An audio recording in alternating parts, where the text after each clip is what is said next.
இதே தெய்வம் புரட்சி தலைவி அம்மா இருபெரும் தெய்வங்களை வணங்கி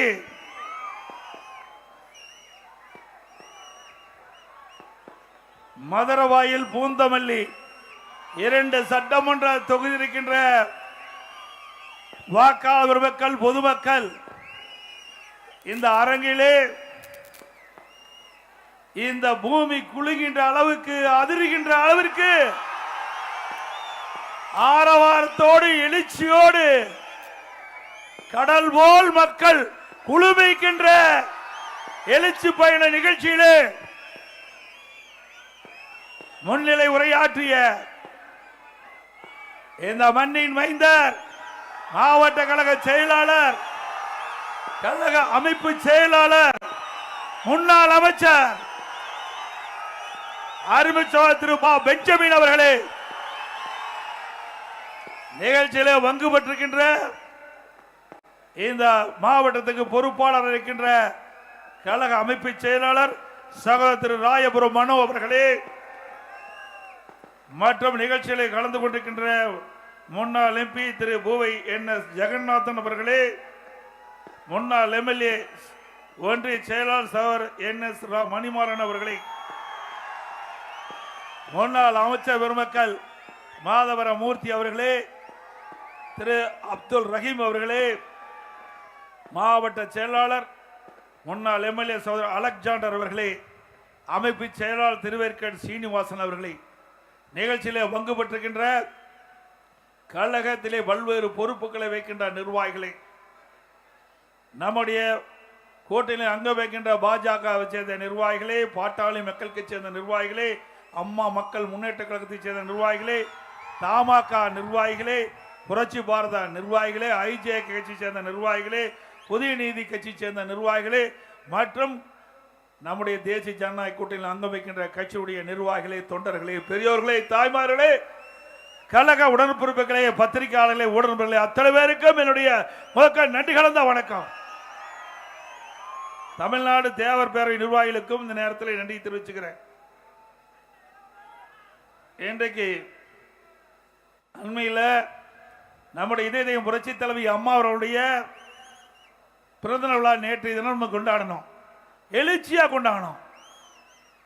இன்றைக்கு பொன்மனச்சம்பல் புரட்சி தலைவர் MGR வழியிலே வந்த இதய தெய்வம் புரட்சி தலைவி அம்மா அவர்கள் இன்றைக்கு இருவரும் தலைவர்கள் அவருடைய பிறந்தநாள் விழா வைகின்ற பொழுது நாடே எழுச்சியோடு கொண்டாடும். அப்படி நேற்றைய தினம் ஒரு எழுச்சியான நாள், அந்த ஒரு பொன்னான நாள் இதய தெய்வம் புரட்சி தலைவி அம்மா பிறந்த நாள் விழா. அந்த நன்னாளிலே அற்புதமான அறிவிப்பை நான் வெளியிட்டேன். ஒவ்வொரு குடும்பத்திற்கும் உதவித்தொகையாக 10,000 ரூபாய் வழங்கப்படும் என்ற அறிவிப்பை வெளியிட்டேன். ஸ்டாலின் உடனே என்ன செஞ்சாரு, அங்க நேற்றைய தினம் இன்னைக்கு நேத்தியா இன்றைய தினம் ஒரு அரசு நிகழ்ச்சியிலே கலந்து கொண்டு பேசுகின்ற பொழுது பேசுறார், பூஜ்ஜியம் பூஜ்ஜியம் ஒன்றா சேர்ந்தா பூஜ்ஜியம் தான் கிடைக்கணும். ஸ்டாலின் அவர்களே, உங்களுடைய கனவு அப்படி இருக்குது, நாங்க என்ன செய்யறது? ஆனா நாட்டை ஆள போவது யார் என்று தெரியும்.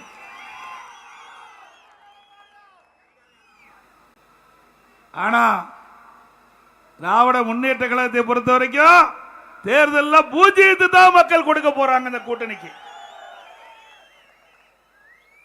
இன்றைக்கு நடைபெறுகின்ற தேர்தலில் ராஜ்யம் யாருக்கு என்று மக்கள் பார்க்கின்ற பொழுது நம்முடைய கூட்டணிக்கு தான் ராஜ்யம். யாருக்கு பூஜ்ஜியம் இல்லைன்னா ஸ்டாலின் தலைமையில் இருக்கின்ற கூட்டணிக்கு. ஆகவே ஸ்டாலின் அவர்களே, பூஜ்ஜியத்தை பற்றி சிந்தித்து சிந்தித்து உங்களுடைய காலம்தான் விரைவாகும் என்பதை இந்த நேரத்தில் தெரிவிக்க விரும்புகின்றேன். அது மட்டுமல்ல, இன்றைக்கு ஸ்டாலின் பேசுறார், அவரு 5,000 ரூபாய் அறிவிச்சதுனாலதான் அது இன்றைக்கு நாட்டில் சூப்பர் ஹிட் ஆகிட்டு தான். 5,000 ரூபாய் அறிவிச்சது சூப்பர் ஹிட். எப்படி அறிவிச்சாங்க? பிப்ரவரி மாசம் உரிமை தொகை கிடையாது, மார்ச் மாசம் உரிமை தொகை கிடையாது, ஏப்ரல் மாசம் உரிமை தொகை கிடையாது. அந்த 3 மாத உரிமை தொகையை சேர்த்து கோடை காலம் 2000 ரூபாய் 5000 ரூபாய் கொடுத்திருக்கிறார். எதுக்கு? சொன்ன மாதிரி தேர்தல் பயம் வந்து விட்டது ஸ்டாலினுக்கு. இந்த அறிவிப்பு மூலமாக தேர்தல் பயத்தை அவர் வெளிச்சம் போட்டு காட்டிட்டார். சிந்திச்சு பாருங்க. ஏன்னா ஒவ்வொரு மாதமும் கிடைக்க வேண்டிய தொகையை முன்பணமா கொடுக்கிறார், அவ்வளவுதான். இவர் அறிவிச்சாலும் அறிவிக்காவிட்டாலும் ஆன்கோயிங் ஸ்கீம் தொடர்ந்து நடைமுறைப்படுத்துகின்ற திட்டம் அது செயல்படுக்கும். இவர் அறிவிக்கலாலும் பிப்ரவரி மாசம் அந்த உரிமை தொகை அந்த மக்களுக்கு போய் கிடைக்கும், மார்ச் மாசம் அந்த உரிமை தொகை அந்த மக்களுக்கு போய் கிடைக்கும். அதே மாதிரி ஏப்ரல் மாசமும் அந்த குடும்ப தலைவிக்கு அந்த உரிமை தொகை போய் கிடைக்கும். ஆனா இவர் ஒரு நாடகத்தை அரங்கேற்றி ஏதோ மக்களுக்கு பெரிய தொகையை கொடுப்பதை போல ஒரு பொய்யான தோற்றத்தை உருவாக்கி ஒரு கவர்ச்சிகரமா இதை அறிவிச்சு மக்களுடைய வாக்குகளை பெறுவதற்கு தந்திரமாக ஸ்டாலின் எடுத்த அறிவிப்பு தான் இந்த அறிவிப்பு. கோடை காலத்தில் 2000 ரூபாய் கொடுக்கிறாராம். இப்பதான் கோடை காலம் வருதா? 2026 தான் கோடை காலம் வருதா? இந்த ஆட்சி பொறுப்பேற்று 22வது வருஷம் கோடை காலம் வந்தது, 23வது வருஷம் கோடை காலம், 24வது வருஷம் கோடை காலம், 25வது வருடம் கோடை காலம். இந்த கோடை காலத்தெல்லாம் மக்களை பற்றி கவலைப்படாத முதலமைச்சர் இன்றைய தினம் தேர்தல் வந்த காரணத்தினால இந்த கோடையில் இருக்கின்ற மக்களுக்கு இந்த கோடை நிதியை கொடுத்திருக்கிறார். எவ்வளவு தந்திரம் பாருங்க. அதான் சூப்பர் ஹிட்டா திரு ஸ்டாலின் அவர்களே, சூப்பர் ஹிட். நாங்க 10,000 கொடுத்தது அறிவித்ததான் சூப்பர் ஹிட். உங்களுடைய ஆட்சியில விலைவாசி விண்ணை தோடுகின்ற அளவுக்கு உயர்ந்து போயிட்டது, விண்ணை முட்டுகின்ற அளவுக்கு விலைவாசி உயர்வு. இன்றைக்கு மக்களுக்கு நகர மக்கள், மாநகராட்சியில் வாழ்கின்ற மக்கள், பேரூராட்சியில் வாழ்கின்ற மக்கள், இன்றைக்கு அனைத்து மக்களுக்கும் வீட்டு வரி 100% உயர்வு. 1000 ரூபாய் வீட்டு வரி கட்டினீங்களா, 2000 ரூபாய் கட்டணும். கடை வரி 150% உயர்வு. இன்னைக்கு கடையில் 1000 ரூபாய் கட்டினா அதிமுக ஆட்சியில் திராவிட முன்னேற்றங்கள் 1500 ரூபாய், கிட்டத்தட்ட 2500 ரூபாய் கட்டணும். அதோட ஒவ்வொரு ஆண்டும் இந்த வரி 6% உயர்ந்து கொண்டே போகும். ஒவ்வொரு ஆண்டும் இந்த வீட்டு வரி கடை வரி 6% உயர்ந்து கொண்டே போகும். அது மட்டும் இல்ல, மின் கட்டணம் கிட்டத்தட்ட 57% உயர்ந்து விட்டது இந்த ஆட்சியில. அதிமுக ஆட்சியில நீங்க 1000 ரூபாய் கட்டினத இப்ப 2000 ரூபாய் கட்ட வேண்டிய சூழ்நிலை வந்துட்டது. இப்படி குடிநீர் வரி உயர்வு, குப்பைக்கு வரி உயர்வு, இப்படி வரி மேல் வரி போட்டு மக்களை வாட்டி வதைக்கின்ற அரசாங்கம் அதிலிருந்து மக்களை காப்பாற்ற வேண்டும். அதற்குத்தான் அதிமுக தேர்தல் 3ஆம் கட்ட தேர்தல் அறிக்கையில் எல்லா குடும்பத்திற்கும் மாதம் வருடத்து ஒரே கட்டமாக 10,000 ரூபாய் வழங்கப்படும் என்ற அறிவிப்பை கொடுத்தோம். அந்த நிதி சுமையை குறைப்பதற்காக உதவித்தொகையை அறிவிச்சோம். ஸ்டாலினால பொறுக்க முடியல, பதறாரு, வாயில வடை சுடுறாரு. நீங்க தான் வாயில வடை சுடுற. 5 வருஷமா வடை சுட்டு மக்களுக்கு உங்களுடைய ஆட்சியில் சலிப்பு ஏற்பட்டு விட்டது. 5 ஆண்டுல எத்தனை பேர் வச்சிருக்கிற? கொஞ்ச நஞ்ச பேர் இல்லைங்க, அவ்வளவு பேர். இதுல உங்களுக்கு ஏதாவது தெரியுதான்னு பாருங்க. வெல்வோம் ஒன்றாக, எல்லோருக்கும் எல்லாமும், ஓரணியில் தமிழ்நாடு, ஒன்றினிமோ வா, உங்கள் தொகுதியில் முதலமைச்சர், உங்களுடன் ஸ்டாலின், மக்களை தேடி மருத்துவம், இல்லம் தேடி கல்வி, நான் முதல்வன் திட்டம், தமிழ் புதல்வன், புதுமை பெண், உங்கள் கனவை சொல்லுங்கள். முதல்வரின் முகத்தில் உங்கள் கனவை சொல்லுகின்றா.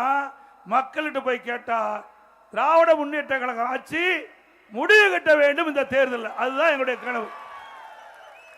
இவ்வளவு பேர் வைப்பதிலே நம்பர் 1 முதலமைச்சர் தமிழ்நாடு ஸ்டாலின். இதுல ஏதாவது ஒன்னாவது உங்களுக்கு புரியுதா? இவ்வளவு பேர் வச்சிருக்காரு. இந்த பேரில் அடங்கின திட்டம் மக்களுக்கு தெரியுமா? தீனா ஒரு பேரை வைப்பாரு, ஒரு திட்டத்தை அறிவிப்பாரு, அங்க போட்டோ ஷூட் எடுப்பாரு, பத்திரிகையில் வரும், ஊடகத்தில் வரும், அதோட முடிஞ்சு போச்சு. இப்படி பேர் வைப்பதற்கு நோபல் பரிசு கொடுக்கணும்னா ஸ்டாலின் கொடுத்தா பொருத்தமா இருக்கும். எப்படி நாட்டு மக்களை ஏமாற்றுறாங்க பாருங்க. எப்படி வாயில வடை சுடுடா என்று சொன்னால் அது ஸ்டாலினுக்கு பொருத்தமா இருக்கும். அப்படி மக்களை ஏமாற்றுகின்ற ஒரு அரசாங்கமா திரு ஸ்டாலின் அரசாங்கம் இந்த 5 ஆண்டு காலம் ஏமாற்றி கொண்டிருந்தது. அதுக்கு முடிவு கட்டுகின்ற தேர்தல் இந்த தேர்தல், சட்டமன்ற பொது தேர்தல். முடிவு கட்டுவீங்களா? நல்லா சத்தமா சொல்லுங்க. இன்னைக்கு நாட்டு மக்கள் எதிர்பார்த்து கொண்டிருக்கிறாங்க. எப்பொழுது தேர்தல் வரும் என்று மக்கள் எதிர்நோக்கி கொண்டிருக்கின்றார்கள். எப்பொழுது தேர்தல் வந்தாலும் அனைத்து இந்திய அண்ணா திராவிட முன்னேற்ற கழக தலைமையிலே அமைக்கப்பட்ட கூட்டணிக்கு வாக்களிக்க மக்கள் தயாராகிவிட்டார்கள். மக்கள் ஒரு ஆட்சி அகற்றப்பட வேண்டும் என்ற முடிவுக்கு வந்து விட்டார்கள். ஆக திராவிட முன்னேற்ற கழகத்தை பொறுத்த வரைக்கும் மக்களுக்காக ஆட்சி செய்யல, வீட்டு மக்களுக்காக ஆட்சி செய்கின்ற கட்சி திமுக கட்சி, திமுக அரசாங்கம். உண்மைதானே? அண்ணா திமுக நாட்டு மக்களுக்காக ஆட்சி செய்தது. திராவிட முன்னேற்ற கழகம் வீட்டு மக்களுக்காக ஆட்சி செய்கின்ற கட்சி, அரசாங்கம் திமுக. இன்னைக்கு நம்மை பற்றி எவ்வளவு விமர்சனம் பேசிக்கிறார். இன்னைக்கு பத்திரிகையில பார்த்த, ஊடகத்தில் பார்த்தேன், தமிழ்நாட்டுக்கும் என்டிஏவுக்கு போட்டியா. யோ, நீ தமிழ்நாட்டில் இருக்கிற, தமிழ்நாடு எலெக்ஷனே மறந்துட்டார். அவருக்கு வேதனம், பதற்றம் அதிகமாகிவிட்டது. உளறல் எடுத்துட்டாரு. தோல்வி பயத்தில் ஏதேதோ பேசுறார். திரு ஸ்டாலின் அவர்களே, தமிழ்நாட்டில் தாங்க சட்டமன்ற தேர்தல் நடக்குது. ஆக டெல்லியில் நடக்கல, மத்தியில் யார் ஆட்சிக்கு வரணும் நடக்கல. இங்கே நடப்பது இன்னைக்கு அண்ணா திமுக ஆட்சிக்கு வர வேண்டும் என்கிற தேர்தல், திமுகவை வீட்டுக்கு அனுப்பப்படும் என்ற தேர்தல். யார் ஆட்சிக்கு வர வேண்டும், யார் ஆட்சிக்கு வரக்கூடாது தமிழ்நாட்டிலே, அதற்காக நடைபெறுகின்ற சட்டமன்ற பொது தேர்தல். இது கூட தெரியாம தமிழ்நாட்டுக்கும் என்டிஏவுக்கும் நடக்குதான். இப்படிப்பட்ட ஒரு முதலமைச்சரை வச்சுக்கிட்டு நாடு தாங்குமா? எங்களை எதுக்க துணிவு இல்ல, திராணி இல்ல, தெம்பு இல்ல. நாங்க சவால் விட்டேன், பல முறை சவால் விட்டேன். ஸ்டாலின் அவர்களே, நீங்களே ஒரு மேடை போடுங்க. அனைத்து இந்திய அண்ணா திராவிட முன்னேற்ற கழக ஆட்சியிலே 10 ஆண்டு காலம் நாங்கள் செய்த சாதனைகளை மக்களிடத்தில் எடுத்து சொல்கிறோம். காலத்திலே சந்திக்கலாம். திராவிட முன்னேற்ற கழக ஆட்சி உங்க தலைமையில் ஏற்பட்ட பிறகு தமிழகத்துக்கு என்னென்ன திட்டங்களை கொண்டு வந்தீர்கள், அதனால் மக்களுக்கு என்ன நன்மை கிடைத்தது என்று நீங்கள் உங்களுடைய கருத்தை சொல்லுங்கள். மக்கள் நடுநிலையோடு இருந்து தீர்ப்பை வழங்கட்டும் என்று சொன்னேன். இதுவரைக்கும் பேச்சு மூச்சே இல்லை, பேசவே முடியாது. பேசுவதற்கு எந்த சரக்கும் இல்லை. அண்ணா திமுகவை பொறுத்த வரைக்கும் ஒரு வலிமையான கட்சி, சிறப்பான ஆட்சி செய்த கட்சி. இன்னைக்கு அனைத்து இந்திய அண்ணா திராவிட முன்னேற்ற கழக ஆட்சி மக்களுக்கு ஒரு பொற்கால ஆட்சி கொடுத்தது. திமுக அப்படியா கொடுத்தது? ஊழல் நிறைந்த ஆட்சியாக தமிழகத்திலே மக்கள் பார்க்கப்படுகிறார்கள். எல்லா துறையிலும் ஊழல். இன்றைக்கு கமிஷன், கலெக்ஷன், கரப்ஷன் எல்லா துறையிலும் தடையில்லாம நடக்குது. இப்படிப்பட்ட ஆட்சி தொடர வேண்டுமா? ஆக இன்றைக்கு மக்கள் எண்ணுவதெல்லாம் ஒரு நல்ல ஆட்சி தமிழகத்திலே அமைய வேண்டும் என்று எதிர்பார்க்கிறார்கள்.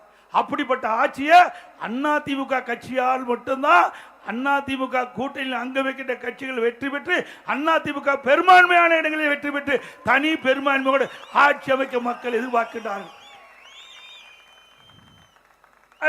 ஸ்டாலின் எப்பொழுது பார்த்தாலும் பேசுகிறார், திராவிட முன்னேற்ற கழக தலைமையில் அமைக்கப்பட்ட கூட்டணி வலிமையான கூட்டணி என்று.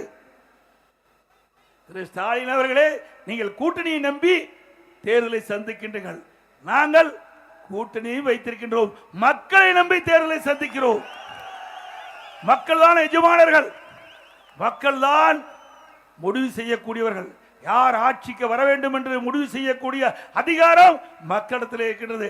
அந்த மக்களை நம்புகிறோம், மக்கள் எங்களை நம்புகிறார்கள். அதனால் நடைபெற்ற சட்டமன்ற பொதுத் தேர்தலில் அனைத்து இந்திய அண்ணா திராவிட முன்னேற்ற கழகம் ஆட்சி அமைப்பது உறுதி, உறுதி, உறுதி. இன்னொன்னு சொல்றார் அவ்வப்போது, இன்றைக்கு எடப்பாடி டெல்லியில் அடிமை, டெல்லிக்கு அடிமை, பாரதிய ஜனதாவுக்கு அடிமைன்னு. நாங்க எப்பொழுதும் யாருக்கும் அடிமை இல்லை. என்றைக்கும் அனைத்து இந்திய அண்ணா திராவிட முன்னேற்ற கழகம் உழைக்கின்ற உழைப்புக்கு நம்பி இருக்கின்ற கட்சி. மக்களுக்கு நிறைய திட்டங்களை கொடுத்து நன்மைகளை கொடுத்து அதன் மூலமாக மக்களுடைய ஆதரவை பெற்ற இயக்கம் அதிமுக இயக்கம், அதிமுக அரசாங்கம். உங்க கட்சி அப்படி அல்ல. இன்றைக்கு தேர்தல், சட்டமன்ற தேர்தல் நடைபெறுகின்ற ஒரு காலகட்டத்தில் திமுக காங்கிரஸ் கூட்டணி வச்சது. அந்த காலகட்டத்தில் அறிவாலயத்தில் முதல் மாடியில் ரெய்டு, தரைதளத்தில் கூட்டணி பேச்சுவார்த்தை. மிரட்டி கையெழுப்பு வாங்க மாட்டாங்க. காங்கிரஸ் கட்சி சேர்ந்த மிரட்டி திராவிட முன்னேற்ற கழகத்தை அடிமைப்படுத்தி தேர்தலில் கூட்டணி வைத்தீங்க. நீங்க தாங்க காங்கிரசுக்கு அடிமை. திராவிட முன்னேற்ற கழகம் தான் காங்கிரசுக்கு அடிமை. எங்களை பொறுத்த வரைக்கும் எங்களுடைய கூட்டணி அங்க வைக்கின்ற கட்சிகள் எல்லாம் ஒரே நோக்கம், ஒரே கருத்து. மக்கள் விரோத ஆட்சி, திமுக ஆட்சி அகற்றப்பட வேண்டும். அப்படி ஒத்த கருத்துடைய கட்சிகள் எல்லாம் இன்னைக்கு ஒன்றாக இணைந்திருக்கின்றது. அண்ணா திமுக, பாரதிய ஜனதா தேசிய ஜனநாயக கூட்டணி என்ற அமைப்பை ஏற்படுத்தி அந்த கூட்டணிக்கு அண்ணா திமுக தலைமை தாங்கிட்டது. அண்ணா திமுக ஆட்சி அமைக்கும். எங்களுடைய கூட்டணி வேட்பாளர் இபிஎஸ் என்று உள்துறை அமைச்சரே சொல்லிட்டு போயிட்டார். எங்க கூட்டணி திறந்த மனதோடு இன்றைக்கு தேர்தல் பிரச்சாரத்தை ஆரம்பித்து விட்டோம். மதுராங்கத்தில் முதலாக பாரத பிரதமர் நரேந்திர மோடி அவர்கள் அந்த பிரச்சாரத்தில் ஈடுபட்டார். அப்பொழுது எங்களுடைய கூட்டணி கட்சி சேர்ந்த தலைவர்கள் எல்லாம் மேடையிலே தோன்றி தங்களுடைய கருத்துக்களை பகிரங்கமாக தெரிவித்தார்கள். கட்சியில் அப்படி இருக்குதா? இன்றைக்கு நான் வருகின்றவர்களோட பெயரை பார்த்தேன், பத்திரிகை பார்த்தேன். காங்கிரஸ் திமுக கருத்து வேறுபாடு. காங்கிரஸ் கட்சி சேர்ந்த தமிழ்நாட்டை சேர்ந்த மாநில பொறுப்பாளர், மாநிலத்திற்கு நிரூபிக்கப்பட்ட காங்கிரஸ் கட்சி சேர்ந்த பொறுப்பாளர் பேசுகிறார், ஆட்சியிலே பங்கு வேண்டும், எங்களுடைய அடிப்படை உரிமை. கேள்வி கேட்க ஆரம்பிச்சுட்டாங்க. இந்த 10 நாட்களாக பத்திரிகையில் வருகின்ற செய்தி இதுதான். ஊடகத்தில் வருகின்ற செய்தி, காங்கிரசுக்கும் திமுகவுக்கும் பிரச்சனை ஏற்பட்டு விட்டது, வார்த்தை போர் ஆரம்பிக்கப்பட்டு விட்டது, கூட்டணியில் விரசல் ஏற்படுகின்ற சூழ்நிலை ஏற்பட்டு விட்டது. ஆக வருகின்ற சட்டமன்ற பொதுத் தேர்தலில் காங்கிரஸ் திமுக கூட்டணி இருக்குமா இல்லையா என்ற கேள்வி மக்களிடத்தில் எழுப்பிவிட்டது. உண்மைதானே? ஆகவே ஸ்டாலின் அவர்களே 2 மாதத்திற்கு முன்பு என்ன பேசுனீங்க? எடப்பாடி பழனிசாமி கடையை விரித்து வைத்துக் கொண்டிருக்கின்றார், கூட்டணியை கூவிக்கு அழைக்கிறார், யாரும் இல்லை என்று சொன்னீங்க. எங்க கூட்டணியை பொறுத்த வரைக்கும் திறந்த மனதோடு ஒருமித்த கருத்தோடு கூட்டணி அமைச்சிருக்கிறோம். வலிமையான கூட்டணி. எங்க கூட்டணி நடைபெறுகின்ற சட்டமன்ற பொதுத் தேர்தலில் அதிக இடங்களிலே வென்று நிச்சயமாக அண்ணா திமுக ஆட்சி அமைக்கும். அதை ஸ்டாலின் பார்க்க போகிறார். இன்றைய தினம் என்ன சிந்திச்சு பாருங்க. இன்றைக்கு திரு நேரு அவர்கள் அவருடைய நகர்ப்புற வளர்ச்சி துறையில் பல்வேறு முறைகேடு நடந்திருக்குது. அதே போல குடிநீர் வழங்கல் துறையில் பணி நியமனம், அதுல பல லட்சம் வாங்கி அதுல முறைகேடு நடந்திருக்குது. இதையெல்லாம் இடி ஆதாரத்தோட கண்டுபிடிக்கப்பட்டு இன்றைக்கு தமிழகத்தில் இருக்கின்ற உயர் காவல்துறைக்கு அந்த அறிக்கை அனுப்பி எஃப்ஐஆர் போடு சொல்றாங்க. இதுவரைக்கும் 3 முறை அறிக்கை இடி தமிழ்நாடு இருக்கின்ற உயர் காவல்துறைக்கு அனுப்பி அவர்கள் இதுவரை வழக்கு பதிவு செய்யல. இதனால அண்ணா திமுக சார்பா நீதிமன்றத்தில் வழக்கு தொடர்ந்தோம். அந்த வழக்கில் நீதிமன்றம் அந்த இடி தமிழ்நாடு அரசுக்கு வழங்கப்பட்ட அந்த அறிக்கையில முறைகேடு நடைபெற்றது எல்லாம் தெளிவா தெரியுது. அதனால வழக்கு பதிவு செய்யுங்க, தீர்ப்பு கொடுத்தாச்சு. இன்னும் வரைக்கும் வழக்கு பதிவு செய்யல. இந்த ஆட்சி வந்த பிறகு நீதிமன்ற தீர்ப்பை மதிப்பதே கிடையாது. மதிக்கிறாங்களா? நீதிமன்றத்தையே மதிக்காத ஒரே அரசாங்கம்னா திமுக அரசாங்கம். சிந்திச்சு பாருங்க. இன்றைக்கு கள்ளக்குறிச்சியில் 68 பேர் கள்ளச்சாராயம் பருகி இறந்துட்டாங்க. நாம நீதிமன்றத்தில் தமிழ்நாடு இருக்கிற காவல்துறை விசாரிச்சா நியாயமான தீர்ப்பு கிடைக்காது, பாதிக்கப்பட்டவர்களுக்கு நியாயம் கிடைக்காது. ஏன்னா மாநில காவல்துறையே அதுக்கு தக்க விசாரணை மேற்கொள்ள முடியாது. ஏனென்னா அவர்கள் தான் இந்த கள்ளச்சாராயம் விற்பதற்கு துணையாக இருந்த காரணத்தாலே அவர்களே விசாரணை அதிகாரியை போட்டால் எப்படி விசாரணை சரியா நடக்கும்? அதனால சிபிஐ விசாரணை வேண்டும் என்று உயர்நீதிமன்றத்திலே வழக்கு தொடர்ந்தோம். உயர்நீதிமன்றம் சிபிஐ விசாரணை மேற்கொள்ளலாம் என்று தீர்ப்பளித்தது. அதை எதிர்த்து சுப்ரீம் கோர்ட்டுக்கு போற. எதுக்கு போற? எதுக்காக போறீங்க உச்ச நீதிமன்றத்துக்கு மேல்முறையீடு செய்ய? உங்களுக்கு தான் மடியில கனமில்ல, வழியில பயம் இல்ல, அப்புறம் எதுக்கு போறீங்க? ஒரு நியாயமான விசாரணை தேவை என்று மக்கள் எதிர்பார்க்கிறாங்க. அந்த நியாயமான விசாரணையை உயர்நீதிமன்றம் இன்றைக்கு சிபிஐ விசாரணை மேற்கொள்ள வேண்டும் என்று தீர்ப்பளிக்கப்பட்ட பிறகு நீங்க எதுக்கு உச்ச நீதிமன்றம் போறீங்க? இன்னைக்கு அண்ணா நகர்ல ஒரு சிறுமிக்கு பாலியல் வன்கொடுமை, அதுல சிபிஐ விசாரிக்க வேண்டும் உயர்நீதிமன்ற தீர்ப்பு, அதை எதிர்த்து உச்ச நீதிமன்றம் போறீங்க. யாரை காப்பாத்த? ஆக சிந்தித்து பாருங்கள். இந்த ஆட்சியில குற்றவாளிகளை காப்பாற்றுவதிலே முன்னுரிமை கொடுத்துக் கொண்டிருக்கிற அரசாங்கம் திராவிட முன்னேற்ற கழக அரசாங்கம். இப்படிப்பட்ட அரசாங்கம் தொடர வேண்டுமா? நல்லா சத்தமா சொல்லுங்க. எவ்வளவு அநியாயம்! இன்னைக்கு தமிழ்நாடு காவல்துறை திமுகவுடைய கைப்பாவையாக மாறிவிட்டது. நியாயம் கிடைக்காது இந்த ஆட்சியில. இந்த ஆட்சியில் இருக்கின்ற காவல்துறை விசாரிக்கப்பட்டால் நியாயம் கிடைக்காது. அதனாலதான் சிபிஐ விசாரணை மேற்கொள்ள வேண்டும் என்று தொடர்ந்து அனைத்து இந்திய அண்ணா திராவிட முன்னேற்ற கழகம் பல்வேறு வழக்குகளை சுட்டிக்காட்டி நீதிமன்றம் சென்று தீர்ப்பை பெற்றால் அதற்கு மேல்முறை செய்கின்ற அரசாங்கம் திமுக அரசாங்கம். ஆக இன்றை சிந்திச்சு பாருங்க. அதோட இந்த ஆட்சி வந்த பிறகு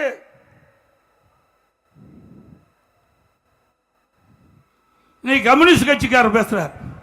இன்னைக்கு இந்த கட்சி திராவிட முன்னேற்ற கழக தலைமையில் அமைக்கப்பட்ட கூட்டணிக்கெல்லாம் அடிமை சாசனம் எழுதி கொடுத்துட்டாங்க.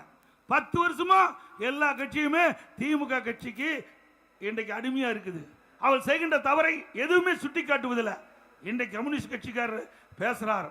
இன்னைக்கு அண்ணா திமுக பாரதிய ஜனதா கட்சி கூட்டணி அமைச்சிருக்குது.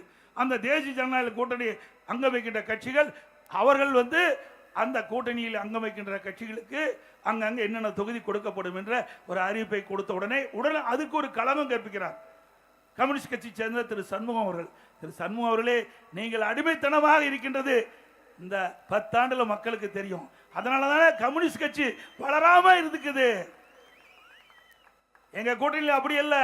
தேர்தல் நடக்கும்போது கூட்டணி அமைச்சிருக்கிறோம். தேர்தல் முடிஞ்சு விருப்பப்பட்டா கூட்டணியில் தொடரலாம், இல்லைன்னா அவருடைய கொள்கைப்படி அந்த கட்சி செயல்படலாம். இதே திரு சண்முகம் அவர்கள் ஒரு போராட்டத்தில் கலந்து கொண்டு இன்றைக்கு தொலைக்காட்சிக்கு பேட்டி கொடுக்கின்ற போது குறிப்பிடுகிறார். திராவிட முன்னேற்ற கழகம் அந்த பேட்டி கொடுக்கின்ற பொழுது நிருபர் கேட்கின்றார், திராவிட முன்னேற்ற கழக ஆட்சியிலே கொடுக்கப்பட்ட வாக்குறுதி 98% நிறைவேற்றப்பட்டதாக சொல்கிறார்கள். அது உங்களுடைய கருத்து என்னன்னு கேட்கிறாங்க. அப்ப திரு சண்முகம் அவர்கள் சொல்லுகிறார், எங்க நிறைவேற்றினாங்க அவர்கள் சொல்லுகிறாங்க, ஆனா அப்படிப்பட்ட திட்டம் 98% நிறைவேற்றப்படவில்லை என்று இவரே சொன்னார். ஆக அன்றைக்கு ஒரு பேச்சு, இன்றைக்கு ஒரு பேச்சு. ஆக தேர்தல் வந்து விட்டது. அவர்களால் பொறுத்துக் கொள்ள முடியல. அண்ணா திமுக பிஜேபி கூட்டணி அமைக்காது என்று பல பேர் எதிர்பார்த்தாங்க. அண்ணா திமுக பிஜேபி கூட்டணி அமைத்தவுடனே கருத்துக்கள் இன்றைக்கு வெவ்வேறு விதமா இருக்குது. அண்ணா திமுகவை பொறுத்த வரைக்கும் திராவிட முன்னேற்ற கழக ஆட்சி அகற்றப்பட வேண்டும் என்ற அடிப்படையில் அமைக்கப்பட்ட கூட்டணி.